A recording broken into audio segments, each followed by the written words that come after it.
নমস্কাৰ প্ৰিয় দৰ্শক, দিনটোৰ গুৰুত্বপূৰ্ণ খবৰসমূহৰ সৈতে আপোনাক ৰাইজৰ বাতৰিলৈ স্বাগতম জনাইছোঁ। আজি অসমীয়া চ'ত মাহৰ 18 তাৰিখ আৰু ইংৰাজী 2 এপ্ৰিল। এতিয়া আহিছোঁ আমি প্ৰথমটো খবৰলৈ। চাহ বাগিচাত প্ৰধানমন্ত্ৰী মোদী, শ্ৰমিকৰ সৈতে অন্তৰংগ আলাপ আৰু অসমীয়া চাহৰ জয়গান। নিৰ্বাচনী প্ৰচাৰৰ ব্যস্ততাৰ মাজতে বুধবাৰে ডিব্ৰুগড়ত এক ব্যতিক্ৰমী ৰূপত দেখা গ'ল প্ৰধানমন্ত্ৰী মোদী। ডিব্ৰুগড়ত নিশাটো কটাই পুৱাই তেওঁ এখন চাহ বাগিচা ভ্ৰমণ কৰে আৰু চাহ শ্ৰমিক মহিলাসকলৰ সৈতে মত বিনিময় কৰে। চাহ বাগিচাৰ মহিলাসকলৰ সৈতে সময় কটাই প্ৰধানমন্ত্ৰীগৰাকীয়ে অসমীয়া চাহক অসমৰ আত্মা বুলি অভিহিত কৰাৰ লগতে ইয়াৰ বিশ্বব্যাপী খ্যাতিৰ কথা শ্ৰদ্ধাৰে স্মৰণ কৰে।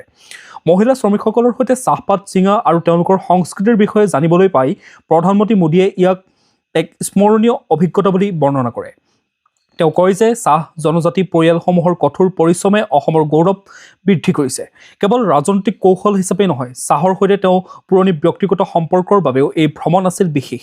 ডিব্ৰুগড় আৰু যোৰহাটৰ দৰে অঞ্চলৰ অৰ্থনীতিৰ মেৰুদণ্ডস্বৰূপ এই চাহ শ্ৰমিকসকলৰ প্ৰতি সন্মান জনাই তেওঁ ফটো আৰু ছেলফিও গ্ৰহণ কৰে। এই ভ্ৰমণৰ পাছতে তেওঁ মৰাণকে ধৰি বিভিন্ন স্থানত নিৰ্বাচনী সভাত অংশ লৈ বিজেপিৰ মিত্ৰজোঁটৰ হৈ প্ৰচাৰ চলায়। এতিয়া আমি পৰৱৰ্তী খবৰটোলৈ। নিৰ্বাচনী প্ৰচাৰত উপেক্ষাৰ বলি ষষ্ঠ অনুচ্ছেদ, খিলঞ্জীয়া সাংবিধানিক সুৰক্ষা এতিয়াও অনিশ্চিত। অসমৰ আগন্তুক বিধানসভা নিৰ্বাচনৰ গৰম বতাহৰ মাজতে এইবাৰ ৰহস্যজনকভাৱে মৌন হৈ পৰিছে অসম চুক্তিৰ গুৰুত্বপূৰ্ণ ষষ্ঠ অনুচ্ছেদৰ প্ৰসংগ। নিৰ্বাচনী সভাসমূহত বিদেশী অনুপ্ৰৱেশৰ কথা চৰ্চা হ'লেও খিলঞ্জীয়া লোকৰ সাংবিধানিক সুৰক্ষাৰ বিষয়টো কোনো দলেই বিশেষ গুৰুত্ব সহকাৰে উত্থাপন কৰা দেখা হোৱা নাই। উল্লেখযোগ্য যে 2020 চনৰ ফেব্ৰুৱাৰীতে অৱসৰপ্ৰাপ্ত ন্যায়াধীশ বিপ্লৱ শৰ্মা নেতৃত্বাধীন সমিতিয়ে ইয়াৰ প্ৰতিবেদন দাখিল কৰিছিল যদিও কেন্দ্ৰীয় চৰকাৰৰ ফালৰ পৰা এতিয়ালৈকে কোনো কাৰ্যকৰী পদক্ষেপ লোৱা পৰিলক্ষিত হোৱা নাই। এই প্ৰতিবেদনত বিধানসভা আৰু সংসদৰ আসনৰ 80ৰ পৰা 100% খিলঞ্জীয়াৰ বাবে সংৰক্ষণ, উচ্চ সদনৰ সৃষ্টি আৰু কেন্দ্ৰীয় চৰকাৰৰ চাকৰিত খিলঞ্জীয়াৰ বাবে 80% সংৰক্ষণৰ দৰে বৈপ্লৱিক পৰামৰ্শ আগবঢ়োৱা হৈছে। তদুপৰি অসমক ইনাৰ লাইন পাৰ্মিট ব্যৱস্থাৰ অধীনলৈ অনাৰ পৰামৰ্শও দিয়া হৈছিল, যাৰ ফলত ৰাজ্যখন কা পৰিসৰৰ পৰা মুক্ত হ'লহেঁতেন। প্ৰধানমন্ত্ৰী আৰু কেন্দ্ৰীয় গৃহমন্ত্ৰীয়ে এই পৰামৰ্শসমূহ তৎক্ষণাত কাৰ্যকৰী কৰাৰ প্ৰতিশ্ৰুতি দিছিল যদিও বৰ্তমানৰ নিৰ্বাচনী ৰণকৌশলত এই গুৰুত্বপূৰ্ণ বিষয়টোৱে স্থান নোপোৱাটোৱে সচেতন মহলক চিন্তিত কৰি তুলিছে। কেন্দ্ৰীয় চৰকাৰৰ এই নীৰৱতাই খিলঞ্জীয়াৰ ভৱিষ্যতক লৈ প্ৰশ্নবোধকৰ সৃষ্টি কৰিছে। এতিয়া আমি পৰৱৰ্তী খবৰটোলৈ। ব্ৰহ্মপুত্ৰৰ তলিৰে 18,500 কোটি টকীয়া সুৰংগ, বিহালীত প্ৰধানমন্ত্ৰী মোদীৰ ঐতিহাসিক ঘোষণা। বুধবাৰে বিশ্বনাথৰ বিহালীত এক বিশাল নিৰ্বাচনী জনসভা অংশগ্ৰহণ কৰি প্ৰধানমন্ত্ৰী নৰেন্দ্ৰ মোদীয়ে উত্তৰ পূবৰ যোগাযোগ ব্যৱস্থাত এক নতুন যুগৰ সূচনা কৰে। কেন্দ্ৰীয় চৰকাৰে গহপুৰ আৰু নুমলীগড়ৰ মাজত ব্ৰহ্মপুত্ৰ নদীৰ তলিৰে 18,500 কোটি টকা ব্যয় সাপেক্ষে এক অভিলাষী পানীৰ তলৰ সুৰংগ অৰ্থাৎ আণ্ডাৰ ৱাটাৰ টানেল নিৰ্মাণৰ অনুমোদন জনোৱা বুলি তেওঁ ঘোষণা কৰে। এই প্ৰকল্পই কেৱল যাতায়াতৰ দূৰত্ব হ্ৰাস নকৰে, বৰঞ্চ অসমৰ যুৱক যুৱতীসকলৰ বাবে বৃহৎ কৰ্মসংস্থাপনৰ সুযোগো মুকলি কৰিব। প্ৰধানমন্ত্ৰীগৰাকীয়ে এই ভাষণত ডাবল ইঞ্জিন চৰকাৰৰ সফলতাৰ খাতিয়ন দাঙি ধৰি কয় যে এক দশকত ব্ৰহ্মপুত্ৰৰ ওপৰত 5খন দলং সম্পূৰ্ণ কৰা হৈছে আৰু আন 5খন দলঙৰ কাম চলি আছে। মহিলা সবলীকৰণৰ ওপৰত গুৰুত্ব আৰোপ কৰি তেওঁ 3 লাখ লাখপতি বাইদেউৰ সংখ্যা 40 লাখলৈ বৃদ্ধি কৰা আৰু অৰুণোদয় আঁচনি সম্প্ৰসাৰণৰ প্ৰতিশ্ৰুতি দিয়ে। ইয়াৰ উপৰিও 18,000 কোটি টকাৰ ব্যয়েৰে অসমক বানমুক্ত কৰা, 2 লাখ কৃষকক PM কিষাণৰ সুবিধা প্ৰদান আৰু ৰাজ্যত UCC বলবৎ কৰাৰ দৰে গুৰুত্বপূৰ্ণ বিষয়সমূহ তেওঁৰ ভাষণত স্থান পায়। চৰকাৰী আঁচনি দ্ৰুত ৰূপায়ণ আৰু আন্তঃগাঁথনিৰ উন্নয়নেৰে অসমক এক নতুন শিখৰলৈ নিয়াৰ সংকল্প দোহাৰে প্ৰধানমন্ত্ৰী মোদীয়ে। এতিয়া আমি পৰৱৰ্তী খবৰটোলৈ। আপোনাৰ ভোটাৰ কাৰ্ড নাই নেকি? চিন্তাৰ কাৰণ নাই, নিৰ্বাচন আয়োগে দিলে 12বিধ বিকল্প নথিপত্ৰৰ তালিকা। অসম বিধানসভা নিৰ্বাচন 2024ৰ বাবে সাজু হোৱা ভোটাৰসকলৰ বাবে ভাৰতীয় নিৰ্বাচন আয়োগে এক গুৰুত্বপূৰ্ণ নিৰ্দেশনা জাৰি কৰিছে। যদি কোনো ভোটাৰৰ হাতত এই মুহূৰ্তত সচিত্ৰ পৰিচয় পত্ৰ বা এপিক নাই, তেন্তে তেওঁলোকে 12বিধ বিকল্প নথিৰ যিকোনো এখন ব্যৱহাৰ কৰি ভোটদান কৰিব পাৰিব। বৈধ নথিৰ তালিকাত আছে Aadhaar card, PAN card, driving licence, ভাৰতীয় পাছপোৰ্ট আৰু বেংক বা ডাকঘৰৰ ফটোযুক্ত পাছবুক, মনৰেগা জব কাৰ্ড আৰু আয়ুষ্মান ভাৰতৰ হেল্থ কাৰ্ড, চৰকাৰী বা ৰাজহুৱা খণ্ডৰ প্ৰতিষ্ঠানে জাৰি কৰা ফটোযুক্ত পৰিচয় পত্ৰ, পেঞ্চন নথি, NPR স্মাৰ্ট কাৰ্ড আৰু বিশেষভাৱে সক্ষম লোকৰ বাবে UD ID কাৰ্ড। আয়োগে স্পষ্ট কৰি দিছে যে ভোটাৰ কাৰ্ডত সামান্য আখৰ ভুল বা বানান ভুল থাকিলেও তাক আওকাণ কৰা হ'ব যদিহে ভোটাৰজনৰ পৰিচয় নিশ্চিত কৰিব পৰা যায়। অৱশ্যে ফটো অমিল থাকিলে বিকল্প নথি দেখুওৱাটো বাধ্যতামূলক। প্ৰৱাসী ভাৰতীয়সকলৰ বাবে কেৱল পাছপোৰ্টখনহে পৰিচয়ৰ একমাত্ৰ মাধ্যম হিচাপে গণ্য কৰা হ'ব। নিৰ্বাচন আয়োগৰ এই পদক্ষেপে ভোটাৰসকলৰ অংশগ্ৰহণ অধিক সহজসাধ্য কৰি তুলিব বুলি আশা কৰা হৈছে। এতিয়া আমি পৰৱৰ্তী খবৰটোলৈ। লোকসভাৰ খবৰ। অন্ধ্ৰপ্ৰদেশৰ একমাত্ৰ ৰাজধানী স্বীকৃতি আৰু CAPFৰ বিলত অনুমোদন। বুধবাৰে দেশৰ সংসদত কেইবাখনো গুৰুত্বপূৰ্ণ বিধেয়ক গৃহীত হোৱাৰ লগতে তীব্ৰ হুলস্থুলীয়া পৰিৱেশৰো সৃষ্টি হোৱা দেখা গ'ল। লোকসভাত অন্ধ্ৰপ্ৰদেশ পুনৰ্গঠন সংশোধনী বিধেয়ক 2024 গৃহীত কৰা হৈছে, যাৰ জৰিয়তে এতিয়াৰ পৰা অমৰাৱতীক অন্ধ্ৰপ্ৰদেশৰ একমাত্ৰ আৰু স্থায়ী ৰাজধানী হিচাপে আনুষ্ঠানিক স্বীকৃতি প্ৰদান কৰা হৈছে। এই আইনখন 2024 চনৰ 2 জুনৰ পৰা কাৰ্যকৰী হোৱাকৈ আইনী মৰ্যাদা দিয়া হ'ব।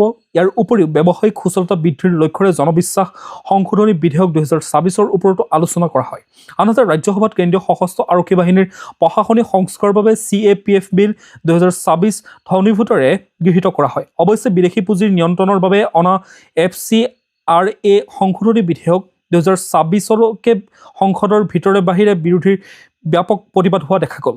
কংগ্ৰেছসহ বিৰোধী দলসমূহে এই বিলখনক অসাংবিধানিক আখ্যা দি ইয়াৰ দ্বাৰা NGO আৰু বিশেষকৈ সংখ্যালঘু সম্প্ৰদায়ৰ কাম কাজত বাধা আহিব পাৰে বুলি উদ্বেগ প্ৰকাশ কৰে। এতিয়া আমি পৰৱৰ্তী খবৰটোলৈ। যুদ্ধৰ লকডাউনৰ উৰাবাতৰি আৰু চৰকাৰী স্পষ্টীকৰণ। এপ্ৰিল ফুলৰ ধেমালিৰে সৃষ্টি কৰিলে আতংক। 1 এপ্ৰিলত ছ'চিয়েল মিডিয়া আৰু হোৱাটছএপত বিয়পি পৰা এটা ভুৱা লকডাউন জাননীয়ে সমগ্ৰ দেশতে তীব্ৰ চাঞ্চল্যৰ সৃষ্টি কৰে। অশোক স্তম্ভ আৰু চৰকাৰী প্ৰতীক ব্যৱহাৰ কৰি অতি কৌশলেৰে প্ৰস্তুত কৰা এই জাননীখনত দাবী কৰা হৈছে যে যুদ্ধৰ পৰিপ্ৰেক্ষিতত দেশত পুনৰ লকডাউন ঘোষণা কৰা হৈছে।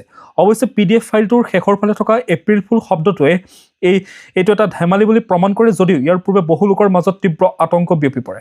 কেন্দ্ৰীয় মন্ত্ৰী হৰদীপ সিং পুৰীয়ে এই উৰাবাতৰিক সম্পূৰ্ণ ভিত্তিহীন বুলি নাকচ কৰিছে। তেওঁ স্পষ্টকৈ জানিবলৈ দিয়ে যে চৰকাৰৰ ওচৰত তেনে কোনো লকডাউনৰ প্ৰস্তাৱ বিবেচনাধীন নহয়। সংসদীয় পৰিক্ৰমা মন্ত্ৰী কিৰেণ ৰিজিজু আৰু বিত্তমন্ত্ৰী নিৰ্মলা সীতাৰমণেও জনসাধাৰণক আশ্বস্ত কৰি কয় যে ক'ভিডৰ দৰে লকডাউনৰ কোনো সম্ভাৱনা নাই। ইৰাণৰ সৈতে চলি থকা উত্তেজনা আৰু ইন্ধনৰ মূল্যবৃদ্ধিৰ পৰিপ্ৰেক্ষিতত সৃষ্টি হোৱা অনিশ্চয়তাৰ সুযোগ লৈ দুষ্ট চক্ৰই এই ভুৱা জাননী ভাইৰেল কৰিছে। চৰকাৰে জনসাধাৰণক যিকোনো তথ্য শ্বেয়াৰ কৰাৰ আগতে চৰকাৰী উৎসৰ পৰা নিশ্চিত হ'বলৈ আৰু উৰাবাতৰিত ভুল নাযাবলৈ কঠোৰ সকিনি প্ৰদান কৰিছে। এতিয়া আমি পৰৱৰ্তী খবৰটোলৈ। ওজন হ্ৰাসৰ ঔষধৰ অনিয়ন্ত্ৰিত ব্যৱহাৰক লৈ স্বাস্থ্য মন্ত্ৰালয়ৰ জৰুৰী সতৰ্কবাণী। শেহতীয়াকৈ কেন্দ্ৰীয় স্বাস্থ্য মন্ত্ৰালয়ে ডায়েবেটিছ আৰু ওজন হ্ৰাসৰ বাবে ব্যৱহাৰ কৰা GLP-1 ঔষধ যেনে চেমাগ্লুটাইড, লিৰাগ্লুটাইডৰ অনিয়ন্ত্ৰিত ব্যৱহাৰক লৈ এক গুৰুত্বপূৰ্ণ নিৰ্দেশনা জাৰি কৰিছে।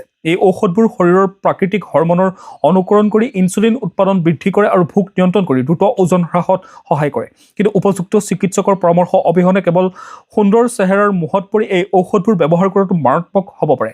মন্ত্ৰালয়ে সকীয়াই দিছে যে বিশেষজ্ঞৰ তত্ত্বাৱধানত অবিহনে এই ঔষধ ল'লে বমি, মূৰ ঘূৰোৱাৰ পৰা আৰম্ভ কৰি পেনক্ৰিয়াটাইটিছ আৰু আনকি বিৰল ধৰণৰ থাইৰয়ড কেঞ্চাৰ হোৱাৰো সম্ভাৱনা আছে।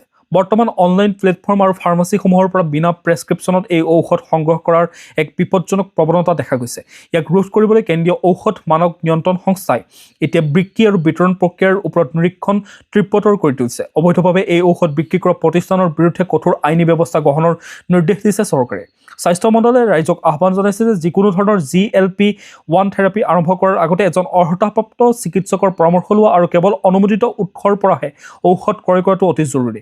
এনে সচেতনতাইহে স্বাস্থ্যৰ সম্ভাৱ্য ক্ষতি ৰোধ কৰিব পাৰে। এতিয়া আমি পৰৱৰ্তী খবৰটোলৈ। জুবিন গাৰ্গৰ মৃত্যুৰ গোচৰ ফাষ্ট ট্ৰেক আদালতত শুনানি, উপস্থিত মহাধিবক্তা। জুবিন গাৰ্গৰ ৰহস্যজনক মৃত্যুৰ গোচৰৰ বিচাৰ প্ৰক্ৰিয়া বৰ্তমান গুৱাহাটীৰ ফাষ্ট ট্ৰেক আদালতত দ্ৰুতগতিৰে চলি আছে। বুধবাৰে ন্যায়াধীশ শৰ্মিলা ভূঞাৰ আদালতত অনুষ্ঠিত তৃতীয় দিনৰ শুনানিত অসম চৰকাৰৰ মহাধিবক্তা দেৱজিৎ শইকীয়াই নিজে উপস্থিত থাকি প্ৰক্ৰিয়াটো পৰ্যবেক্ষণ কৰে। তেওঁৰ সৈতে চৰকাৰী মোকৰ্দমা সঞ্চালক মাখন ফুকনো উপস্থিত থাকে। মহাধিবক্তাগৰাকীয়ে সংবাদ মাধ্যমৰ আগত জনাইছে যে চৰকাৰে এই গোচৰটোক সৰ্বাধিক গুৰুত্ব দিছে আৰু বিশেষ লোক অধিবক্তা জিয়াউল কামাৰৰ নেতৃত্বত এটা দলে নিয়াৰিকৈ কাম কৰি আছে যাতে কোনো আহ্বাস থাকি নাযায়। শুনানিৰ সময়ত অভিযুক্তৰ পক্ষই নিজৰ যুক্তি প্ৰদৰ্শন কৰে, যাৰ বিপৰীতে পৰৱৰ্তী সময়ত চৰকাৰী পক্ষই ইলেক্ট্ৰনিক সাক্ষ্য আৰু বেংক ষ্টেটমেণ্ট আদি দাখিল কৰিব। ছিংগাপুৰ আদালতৰ ৰায়ৰ সন্দৰ্ভত সোধা এক প্ৰশ্নৰ উত্তৰত শইকীয়াই স্পষ্ট কৰি দিয়ে যে এই ৰায়ে অসমত চলি থকা গোচৰটোত কোনো প্ৰভাৱ নেপেলায়, কাৰণ অসম আৰক্ষীয়ে নিজাকৈ তদন্ত কৰি এখন শক্তিশালী অভিযোগনামা ইতিমধ্যে দাখিল কৰিছে। প্ৰয়োজন হ'লে মহাধিবক্তা নিজে আদালতত যুক্তি প্ৰদৰ্শন কৰিবলৈ সাজু বুলিও তেওঁ উল্লেখ কৰে। যদিও বিচাৰ প্ৰক্ৰিয়া শেষ হ'বলৈ কিমান সময় লাগিব সেয়া এতিয়াই কোৱা কঠিন, তথাপিও চৰকাৰে এই ৰহস্যজনক মৃত্যুৰ উচিত বিচাৰ নিশ্চিত কৰিবলৈ প্ৰতিশ্ৰুতিবদ্ধ বুলি জানিবলৈ দিয়ে। এতিয়া আমি পৰৱৰ্তী খবৰটোলৈ। আৰ্টেমিছ 2 অভিযান আধা শতিকাৰ পাছত চন্দ্ৰ অভিমুখে মানৱৰ ঐতিহাসিক যাত্ৰা। নাছাই 2 এপ্ৰিলত প্ৰতিনিশা চন্দ্ৰ অভিমুখে আৰ্টেমিছ 2 অভিযানৰ সফল উৎক্ষেপণৰ বাবে সকলো প্ৰস্তুতি ইতিমধ্যে সম্পূৰ্ণ কৰি তুলিছে। এই ঐতিহাসিক অভিযানে সুদীৰ্ঘ 50 বছৰ পাছত পুনৰ মানুহক চন্দ্ৰৰ ওচৰলৈ লৈ যাব। ফ্লৰিডাৰ কেনেডি স্পেচ চেণ্টাৰৰ পৰা স্পেচ লঞ্চ ছিষ্টেমৰ ৰকেটৰ জৰিয়তে 4জন মহাকাশচাৰীক অৰিয়ন মহাকাশযানত উঠি চন্দ্ৰৰ চাৰিওফালে প্ৰদক্ষিণ কৰিবলৈ পঠিওৱা হ'ব। এই দলটোত আছে commander Reid Wiseman, pilot Victor Glover, Christina Koch আৰু কানাডাৰ জেৰেমি হেনছন। বৰ্তমান ৰকেটটোত অতি শীতল জুলীয় হাইড্ৰজেন আৰু অক্সিজেন ভৰোৱাৰ কাম দ্ৰুতগতিত চলি আছে। এই 10-দিনীয়া অভিযানত মহাকাশচাৰীসকলে চন্দ্ৰৰ পৃষ্ঠত অৱতৰণ নকৰে, কিন্তু তেওঁলোকে চন্দ্ৰৰ পৰা প্ৰায় 7,500 কিলোমিটাৰ দূৰত্বৰ পৰা ইয়াক প্ৰদক্ষিণ কৰি পুনৰ পৃথিৱীলৈ উভতি আহিব। এই অভিযানৰ সফলতাৰ ওপৰতে নিৰ্ভৰ কৰিছে নাছাৰ ভৱিষ্যতৰ চন্দ্ৰপৃষ্ঠত মানুহ নমোৱাৰ পৰিকল্পনা। এই যাত্ৰাই কেৱল আমেৰিকাৰ মহাকাশ গৱেষণাৰ ইতিহাসতে নহয়, সমগ্ৰ বিশ্বৰ বাবে এক মাইলৰ খুঁটি স্থাপন কৰিব বুলি আশা কৰা হৈছে। এতিয়া আমি পৰৱৰ্তী খবৰটোলৈ। মানৱ সৰবৰাহ ৰোধৰ বাবে উচ্চতম ন্যায়ালয়ৰ গুৰুত্বপূৰ্ণ নিৰ্দেশ। আৰক্ষীৰ বাবে প্ৰস্তুত হ'ব বিশেষ SOP। দেশত ক্ৰমান্বয়ে বৃদ্ধি পোৱা মানৱ সৰবৰাহৰ ঘটনাক লৈ উচ্চতম ন্যায়ালয়ে শেহতীয়াকৈ এক গুৰুত্বপূৰ্ণ নিৰ্দেশ জাৰি কৰিছে। ন্যায়াধীশ আহছান উদ্দিন আমানুল্লাহৰ নেতৃত্বত এখন বিচাৰপীঠে চৰকাৰক মানৱ সৰবৰাহ ৰোধৰ বাবে এক ব্যৱহাৰিক আৰু সময় সাপেক্ষ ষ্টেণ্ডাৰ্ড অপাৰেটিং প্ৰচিডিউৰ বা নিৰ্দেশাৱলী প্ৰস্তুত কৰিবলৈ নিৰ্দেশ প্ৰদান কৰিছে। আদালতৰ মতে কোনো লোক নিৰ্দেশ হোৱাৰ খবৰ পোৱাৰ মুহূৰ্তৰ পৰাই আৰক্ষীৰ বাবে সময় অতি মূল্যৱান। সেয়ে কেৱল কাগজত নহয়, তৃণমূল পৰ্যায়ৰ থানাখনত যাতে তৎক্ষণাৎ কাৰ্যকৰী হ'ব পৰা এক পদ্ধতি থাকে সেয়া নিশ্চিত কৰিব লাগে। আদালতে কেন্দ্ৰীয় গৃহ সচিবৰ লগতে সকলো ৰাজ্য আৰু কেন্দ্ৰীয় শাসিত অঞ্চলৰ আৰক্ষী সঞ্চালক প্ৰধানসকলক এই সন্দৰ্ভত অংশীদাৰসকলৰ সৈতে আলোচনা কৰি নিৰ্দিষ্ট প্ৰস্তাৱ দাখিল কৰিবলৈ কৈছে। এই প্ৰক্ৰিয়াটোত সহায় কৰিবলৈ প্ৰাক্তন IPS বিষয়া PM নায়াৰ, জ্যেষ্ঠ অধিবক্তা HS ফুলকাৰৰ দৰে বিশেষজ্ঞসকলক লৈ এখন বিশেষ কমিটিও গঠন কৰা হৈছে। ন্যায়ালয়ে স্পষ্ট কৰি দিছে যে এজন ব্যক্তি উদ্ধাৰ নোহোৱালৈকে তদন্ত কেৱল ফাইলতে আবদ্ধ নাৰাখি বাস্তৱ ক্ষেত্ৰত সক্ৰিয় কৰি ৰাখিব লাগিব। অহা 21 এপ্ৰিলত এই গোচৰৰ পৰৱৰ্তী শুনানি গ্ৰহণ কৰা হ'ব, য'ত চৰকাৰে তেওঁলোকৰ খচৰা SOP দাখিল কৰিব লাগিব। প্ৰিয় দৰ্শক, আজিৰ দিনটোৰ গুৰুত্বপূৰ্ণ খবৰসমূহ আছিল ইমানেই।